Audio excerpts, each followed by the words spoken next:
आरो दिनैनि आयदायानो जाबाय बर'दिननि दिनाव जोङो मानो हाथरखिखौ दिखोयो आरो जोङो मानो हाथरखिखौ दिखोनो नांगौ। गासैबोनि थाखाय आं आफा इसोरखौ हामबायहोनोसै। लोगोसेयै इसोरनि राव खोनासंनो मोजां मोनग्रा नोंथांमोन बयखौबो फोरबो जिसु ख्रीष्टनि मुङै आंनि चेनेलाव आङो बरायनानै आङो लायो। फै जोङो दसे सम इसोरनि रावखौ खोनासंनि। आरो दिनैनि आयदायानो जाबाय बर'दिननि दिनाव मानो जोङो हाथरखिखौ दिखोयो आरो जोङो हाथरखिखौ दिखोनो नांगौ ना नाङा।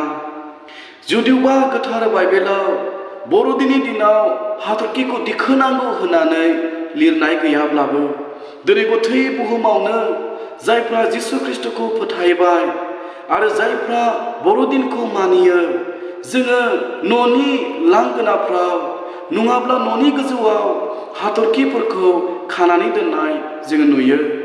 बेनिखायनो जोङो दिनै नायगोन बे आयदायाव इसोरनि गोथां रावा मा बुंदों।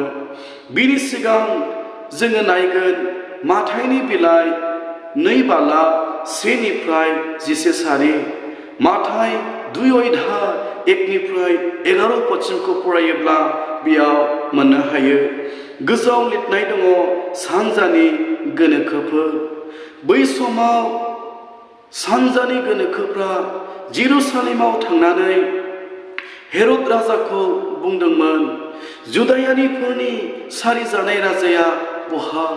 मानोना जोङो बिनि हाथरखिखौ सानजाहा नुबाय आरो जोङो बेखौ खुलुमनो फैदों।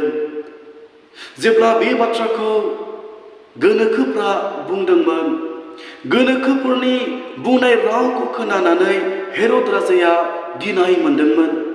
बेनिखायनो गियानि मानसिफोरखौ लिंहरनानै हाथरखि नुनायनि बिसय आरो जिसुनि सारि जागोननि बिसय बियो सोंदोंमोन।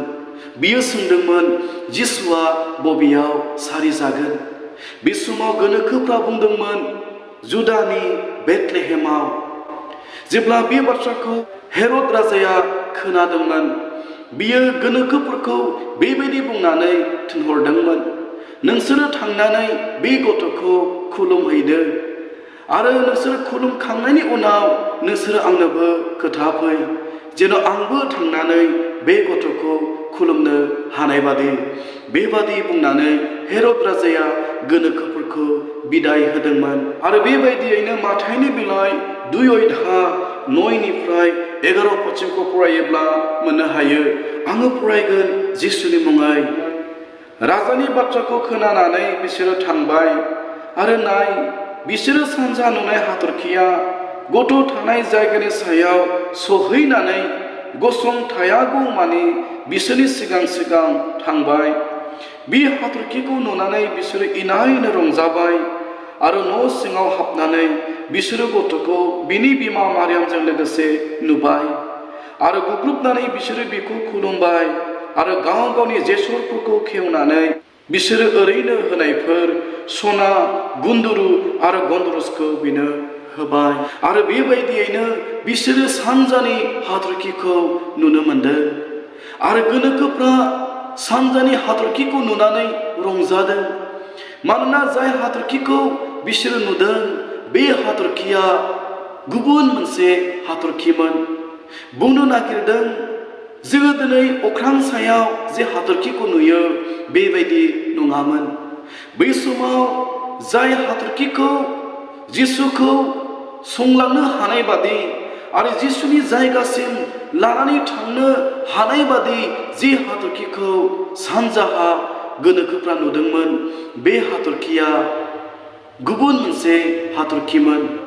गोनोखोफ्रा गुबुन मोनसे लामाजों थाङोब्लाबो बिसोरो नुदों बे हाथरखिया सिगां सिगां थांदों। बेनिखायनो बिसोरो नुबाय, जोङो आगदाजों थाङोब्लाबो आगसिजों थाङोब्लाबो बेलेग लामाजों थाङोब्लाबो बे हाथरखिया गुबुनजों थाङालासे सिगां सिगां थांबाय थादों। बेनिखायनो बिसोरो रंजाबाय, खुसि जाबाय। बिसोरो मिथिनो मोनदों, जों जाय हाथरखिखौ सानजाहा नुदों, बे हाथरखिनि उन उन थाङोब्लानो जोङो जिसु ख्रीष्टखौ लोगो मोनगोन। राजानिबो राजा जायहा बुहुमखौ बासायनो थाखाय जोनोम लागोन जोङो बेखौ नुनो मोनगोन बेबायदि फोथायनायजों बिसोर रंजादोंमोन।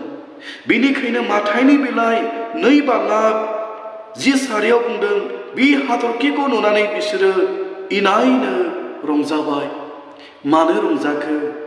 बिसोरो फोथायदों, मिथिनो मोनदों बे हाथरखियानो जोंखौ जिसुनिसिम लानानै थांगोन। बेबायदिनो बिसोरो फोथायदोंमोन आरो रंजादोंमोन। आरो बे सानजानि हाथरखिया सिगां सिगां थाङै थाङै जिसु ख्रिस्ट' जोनोम जानाय जायगायाव सहैयागौमानि बे हाथरखिया सिगां सिगां थांबाय थादों। आरो बेबायदियैनो जे जायगायाव जिसु ख्रिस्ट'आ जोनोम लादोंमोन बे गलि न'नि खाथियाव बे हाथरखिया थाहैदोंमोन। जुदिबा बिसोरो आसा खालामाखै राजानिबो राजा बुहुमखौ बासायनो फैनाय बासायगिरिया माब्रै गलि न'आव जोनोम लानो हागौ, जुदिबा बिसोरो सानाखैमोनब्लाबो बिसोरो नुदों जाय हाथरखिखौ गोनोखोफ्रा सानजाहा नुदोंमोन, जाय हाथरखिखौ नुनानै गोनोखोफ्रा रंजादोंमोन आरो जाय हाथरखिया सिगां सिगां थांबाय थादोंमोन बे हाथरखिया जिसु जोनोम जानाय खाथियाव गलि न' खाथियाव थाहैदोंमोन। बिनिखायनो बिसोरो मिथिनो मोनबाय। बिनिखायनो बिसोरो जेब्ला न' सिङाव हाबदों, न' सिङाव हाबनाय लोगो लोगो बिसोरो गथ' जिसुखौ बिमा मारियामजों लोगोसे नुनो मोनदों। आरो बिनि उनाव बिसोरो गोनो गोथो खालामालासे गाव गावनि जेसरखौ खेवनानै सना गुन्दुरु आरो गन्दरसखौ गथ'नो दान होनानै गोनोखोफ्रा गथ'खौ खुलुमदोंमोन। आरो बेबायदियैनो बै समाव गोनोखोफोरनि फोथायनाय बादियै जिसु ख्रिस्ट'खौ लोगो मोननो हानाय बादि आफा इसोरा लामा दिन्थिनो थाखाय हाथरखिखौ हरदोंमोन। आरो बेबायदियैनो सानजाहा नुनाय हाथरखिया जिसुनि जोनोमनि जायगायाव गोनोखोफोरखौ लानानै थांदोंमोन।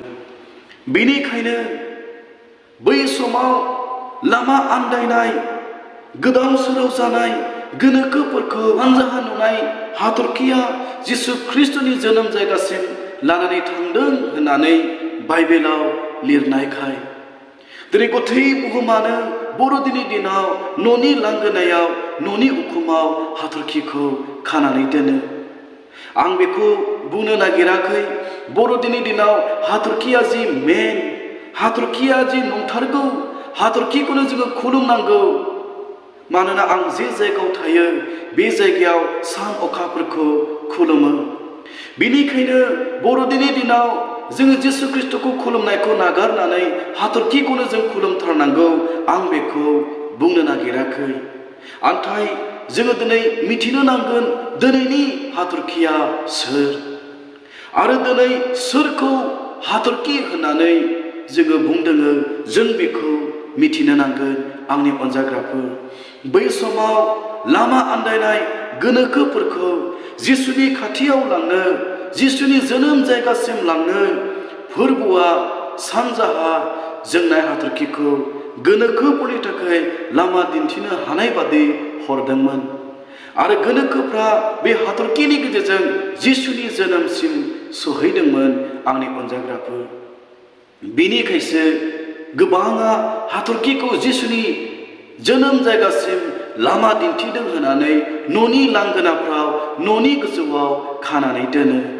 नाथाय आं दिनै बुंनो नागिरदों आंनि अनजाग्राफोर, दिनैनि दिनाव लामा दिन्थिग्रा हाथरखिया सोर आरो दिनै सोरखौ जोंनाय हाथरखि होननानै बुंदों आंनि अनजाग्राफोर?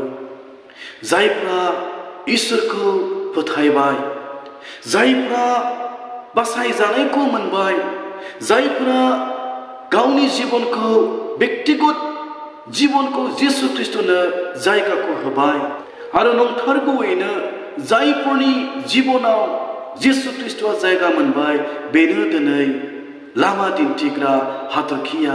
आंनि अनजाग्राफोर, जेब्ला जोङो दानियेलनि बिलाइ 12 बालाब जोङो 3 सारिखौ फरायो बेयाव बेबादि लिरनाय दङ। आङो फरायगोन दानियेलनि बिलाइ 12 अध्याय 3 पद जिसुनि मुङै। आरो जायफोरा आखल गोनां बिसोरो आकाशनि मोदाननायफोरनि समान, आरो जायहा गोबांखौ धोरोमाव लाबोबाय बिसोरो अनजिमा गैयाजासे हाथरखिफोरनि समान जोंबाय थागोन। जोङो दिनै गोथां रावनि गेजेरजों खोनाबाय, जायफोरा आखल गोनां बिसोरो आकाशनि मोदाननायफोरनि समान जागोन, आरो जायफोरा गोबांखौ धोरोमाव लाबोगोन, गोबांखौ जिसुनियाव लाबोगोन, बे मानसिफ्रा अनजिमा गैयै जासे हाथरखिफोर बादि जोंबाय थागोन। इसोरनि गोथां रावा बुंदों, आंनि अनजाग्राफोर, जोङो दिनै बे खोमसि संसाराव जोंनाय हाथरखिफोर बादि। दिनै गोबां दङ जिसु ख्रिस्ट'आ सोर मिथिया। जिसु ख्रिस्ट'आ मानो बे बुहुमाव जोनोम मोनखो, मानो जिसु ख्रिस्ट'आ बे बुहुमाव बियो सारि जाफैनो गोनां जाखो, गोबाङा दिनै मिथिया।